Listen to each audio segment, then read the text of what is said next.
Patrick Roger. Il est 7h26 sur Sud Radio. Un mois sans pêche dans le golfe de Gascogne. Alors quel bilan? C'est ce que l'on voit avec vous, Éric Revel. Oui, Patrick, alors vous vous souvenez, interruption de la pêche artisanale dans notre pays pour préserver la vie des cétacés, victimes des filets. Donc les petits bateaux, vous avez raison, ont repris la mer la semaine dernière, dans des conditions aussi, d'ailleurs pas simples, en raison de la houle, des tempêtes qui se succèdent en ce moment, dans le golfe de Gascogne et en Méditerranée, avec dans les terres, vous l'avez dit, un lourd bilan humain. Donc les 450 navires concernés de la flottille française ont repris la mer, mais le moins qu'on puisse dire, c'est que ils ont repris la mer avec un certain vague à l'âme. Oui, c'est ça, parce que février, en plus, n'est pas n'importe quel mois dans ce secteur. Non, oui, février, non, vous avez raison, février, ça représente 30 à 35% du montant annuel du chiffre d'affaires des pêcheurs professionnels dans notre pays. C'est un mois de pêche déterminant, dit le comité des pêches françaises, pour la sardine, la sole, le bar. Et puis, il faut pas oublier les enjeux économiques aussi. Un pêcheur en mer, c'est 4 emplois sur terre. Ceux qui travaillent sur les bateaux, ceux qui travaillent dans les criées, ceux qui travaillent dans les secteurs de transformation de la marchandise.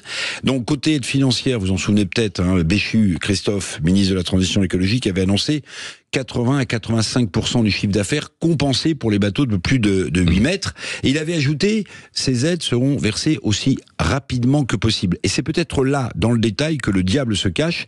Les marins-pêcheurs ont besoin de ces aides pour continuer leur activité professionnelle, ça c'est certain, mais ils en ont besoin rapidement. Parce que la filière pêche française, dans notre pays, est très fragile. Oui, c'est ça. Alors, la pêche artisanale avait été interrompue pour préserver les dauphins Absolument. Qui étaient dans les filets. Est-ce qu'on a des données? Est-ce que ça a été positif depuis moins d'échouages de cétacés? Alors, les échouages de dauphins à la côte, souvent victimes des filets de pêche, c'était la raison principale, évidemment, cet arrêt de la pêche. Alors, est-ce qu'il y a eu amélioration? C'est votre question. Est-ce qu'on a trouvé moins de dauphins morts sur nos plages, notamment du côté de l'Atlantique? J'ai regardé les conclusions de l'Observatoire pélagiste de La Rochelle, du CNRS et de l'Université de La Rochelle, et qui observe la vie des mammifères et des oiseaux marins.